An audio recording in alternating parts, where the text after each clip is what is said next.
మళ్ళీ మళ్ళీ అమ్మా పిల్లలు మీరు పట్టించుకోకుంటే తల్లిదండ్రులు పట్టించుకోకుంటే టీచర్లు ఉపయోగిస్తారు. సరే అటువంటి పిల్లలు ఉంటారు, వాళ్ళు గాడ్ గిఫ్ట్ ఇచ్చింది అంటే దేవుడు మనకు బహుమతిగా ఇస్తారు. అటువంటి దేవుడు బహుమతిగా ఇచ్చిన పిల్లలు మన పిల్లలు ఒకరినొకరు కంపేర్ చేసుకోవద్దు. అయితే కంపేర్ చేయకుండా ఆ పిల్లలతో ఈ పిల్లలు పోవచ్చు. కాకపోతే బిలో యావరేజ్ కూడా హార్డ్ వర్క్ రోజు కష్టపడి పనిచేసిన పిల్లలు కూడా పెద్ద ఆఫీసర్ చేయడానికి వాళ్ళు ఐక్యూ తక్కువనే ఉంటుంది, కానీ కష్టపడి తక్కువ. ఆ కష్టపడితే మాత్రం ఈ ఐక్యూ ఉన్న మంచి నాలెడ్జ్ ఉన్న వాళ్ళ కూడా రేపు ఫ్యూచర్ లో బాగుపడే అవకాశం ఉంటుంది. మరి అందరూ కూడా అందరూ చేస్తారని యాజ్ ఎ పేరెంట్స్ గా మీరు మాకు తెల్లవేళ తోడుగా సహకరిస్తారని చెప్పి ఇంకొకటి స్కూల్లో ఉన్నారు, ఇది ఇంటి దగ్గర చేసేది. మరి స్కూల్లో కూడా మీరు సహకరించవచ్చు. మీకు ఒకరోజు పని జెండా ఉండడం ఉంది, పాపం పిల్లలు కష్టపడి కాగితాలు పెట్టుకుంటారు. మొన్న ఈ సూర్యకాల భర్త వచ్చి మాకు బడిపడ రోజు మొదటి రోజు మొత్తం ఆర్డర్ కట్టింది. మా పిల్లలకి కట్టుకుంటున్నారు, టీచర్లు ఆర్డర్ కట్టున్నారు.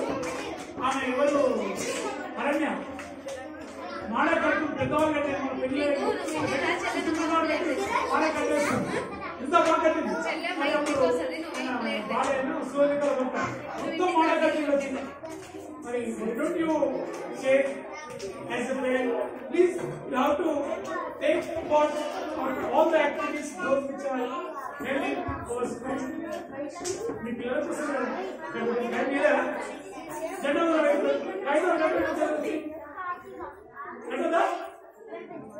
అంటే చెప్పండి. పిల్లలు ముక్కులు వేస్తున్నారు, పిల్లలు ముక్కులు వేస్తారని మేడం వాళ్ళు ఏం చేస్తున్నారు. మేడం వాళ్ళు మైదా కట్టి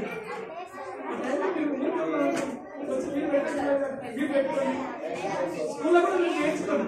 ఇప్పుడు సార్ చెప్పిండు అలా టాయిలెట్ లేదు, చాలా ఇబ్బంది మాకు.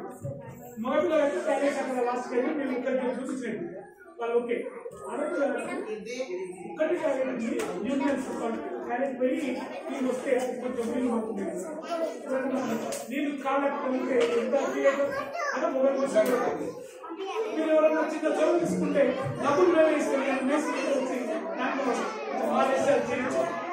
ఆ పక్కన ఇంకొకటి అమ్మాయిలకు ఏం లేదు, కింద ఇంత లేట్ సిమెంట్ వస్తా సిమెంట్ తెప్పిస్తా చేసి ఆ పక్క 40-50 ఇటుక అందరూ ఇస్తారు. నేను ఇప్పిస్తాను తెప్పిస్తే అట్టి ఇక్కడ పక్క డోర్ పెట్టి పిల్లలకి ఇంకో బాత్రూమ్ ఆడుతుంది. అమ్మాయిలు ఉన్నారు, ఇక్కడే బాత్రూమ్ ఇబ్బంది. ఒకరోజు మీకు 12 రోజులు ఎన్నో కూర్చొని చూసినప్పుడు సార్ అదే అందరికీ బాత్రూమ్ కడదాం సార్ ఎలా అంటే మీరే ఇస్తారు చెప్తున్నా. నేను ఫ్రీగా కూడా చేయలేదు, తీసుకొని 5 సార్లు అడిగితే రాలేదు చేస్తాను సార్. చాలా ఇబ్బంది పాపం. ఒకటి టాయిలెట్ ఉంది, కొన్ని సందర్భాల్లో టాయిలెట్ ఆస్పత్రిలో చాలా ఇబ్బంది తెలుసా, కొంచెం ఇబ్బంది అయిపోయింది అమ్మాయిలకు. కొంచెం వాళ్ళకి అట్లాంటివి ఉంటే కూడా చేయండి మీ వంతుగా.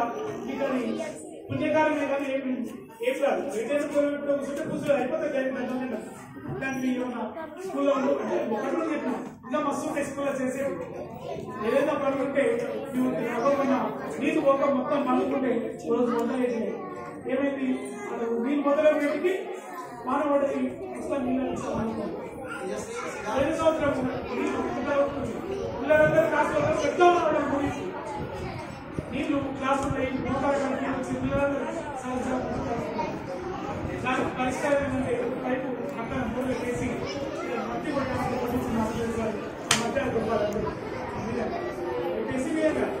పైపు పడకుండా చాలా పనులు వేసుకున్నాను. మీకు వీలైన కాబట్టి ఏదో ముందు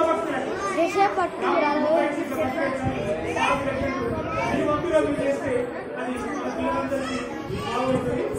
సరే ఈ విధంగా చేస్తారని చెప్పి మీరందరికీ మరోసారి ధన్యవాదాలు.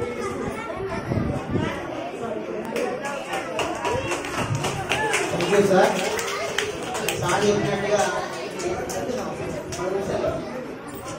సార్ చెప్పినట్టుగా నాది అని కాకుండా మనది అనుకుంటే అన్నీ కూడా మన ఇల్లు బాగుపడుతుంది, మన కుటుంబం బాగుపడుతుంది, మన ఊరు బాగుపడుతుంది, దేశమే బాగుపడుతుంది. వాళ్ళ అభివృద్ధికి మీరందరూ ఉండాలని బాగా చెప్పినట్టుగా మన పాఠశాలకి అవసరం ఉంటే, ఎందుకంటే ఇది మనది కాబట్టి మీరు కూడా భాగస్వామ్యమై కావాల్సిన వనరులు సమకూర్చడంలో మీ వంతు పాత్ర పోషిస్తారని తెలియజేస్తూ ఇక్కడ మేము చాలా కార్యక్రమాలు చేస్తున్నాం. ఇంకా స్టార్టింగ్ లో ఉన్నాం. ఎందుకంటే ఒకటే రోజు నింద వేసినప్పుడే విత్తనం వేసినప్పుడే అది పండు పడాలి. అది ఇవ్వాలి, అది పొలవాలి, అది కొట్టాలి, కొట్టైనప్పుడు కొట్టని ఏమన్నా దాన్ని కలుపు మొక్కలు తీసేయాలి, అవసరమైతే మందు కొట్టాలి, తిరగాలి, మళ్ళా ఇది పక్షులు కాపాడుకోవాలి. ఇదంతా అయినాక మనకు పంట వస్తుంది. వాళ్ళు ఒక్కటే రోజు పంపించిన వారం రోజులకే 10 రోజులకే అన్ని వస్తాయంటే సాధ్యం కాదు. వాటి స్టార్టింగ్ స్టేజ్ కాబట్టి వాళ్ళకు కూడా ఎవరో ఏ స్టేజ్లో తెలుసుకుంటున్నాం.